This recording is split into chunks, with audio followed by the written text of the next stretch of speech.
Le jeudi 19 avril, la section sportive du lycée Gambetta et les athlètes de haut niveau de l'ASL de Saint-Laurent-Blangy ont nettoyé la Scarpe souillée par des gestes d'incivilité.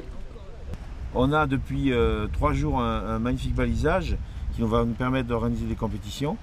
Le souci qu'on rencontre depuis quelques années, c'est qu'à la période des tontes de pelouse ou des faucardages, eh bien les gens envoient dans l'eau l'herbe et les algues qui sont coupées. Et le problème, évidemment, ça descend à la rivière de Scarpe et ça arrive sur la partie canal. Et donc, à terme, ça va nous embêter pour la basotique sur les pompes. Il y a 2 ans, une pompe a été abîmée à cause de ça. Et en plus, ça nous gêne vraiment en termes de navigation. Donc, la loi interdit de balancer à la rivière n'importe quel déchet ménager, végétal, etc. etc. Donc, aujourd'hui, le souci qu'on a, c'est qu'on rencontre, c'est que les herbes et les algues se stockent sur les rivières, sur les bouées, toutes les bouées. Donc je rappelle qu'on a 400 bouées là sur le balisage.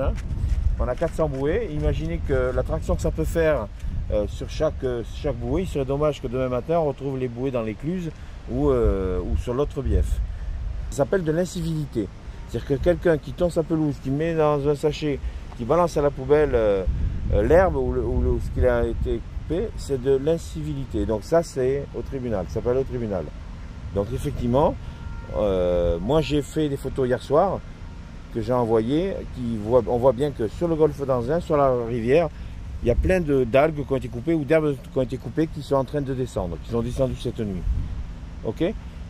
Donc la communauté urbaine d'Arras, je rappelle qui est gestionnaire du site du Val de Scarpe, a appelé la personne qui a fait le faucardage, qui a mis 4 personnes pour ramasser. C'est-à-dire qu'à partir de ce matin, l'objectif c'était de ramasser le plus de choses possible. D'accord? Donc nous, ils ont arrêté, à midi, ils ont arrêté leur travail. Donc nous, ce qu'on va faire, on va nettoyer le bassin. Le souci, c'est qu'on n'est pas là ce week-end. La semaine d'après, il y a Poznan et d'autres compétitions. Donc il faut qu'on nettoie le bassin. On ne peut pas laisser pendant 10 jours les bouées et le bassin comme ça, avec le courant qu'il y a. Alors ce qu'on va faire, c'est pas compliqué. On ne va pas faire la course, mais presque. On va se répartir. Anthony est allé chercher 3 autres bateaux.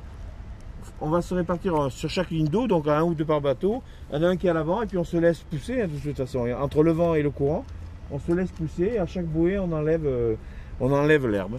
D'accord. Et puis en bas du balisage, on peut revenir. Et puis le reste, ça va aller sur le dégrilleur de la base nautique et j'espère que ça ira pas dans les grottes. Depuis dimanche, un balisage de 500 mètres a été monté sur le bassin du Val de Scarpe. Il s'agit de 8 lignes d'eau à 50 bouées par ligne, soit 400 bouées. Toutes ont des herbes ou des algues accrochées autour.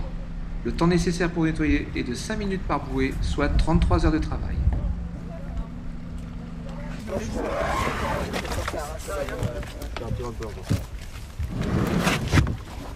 met là, du bal. La bouée là-bas. Attention à vous. C'est sur une bouée là.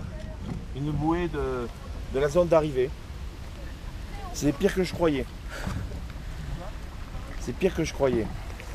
Et ça, si effectivement ça reste une dizaine de jours, ça va tellement avoir une traction sur la bouée que le fil va casser.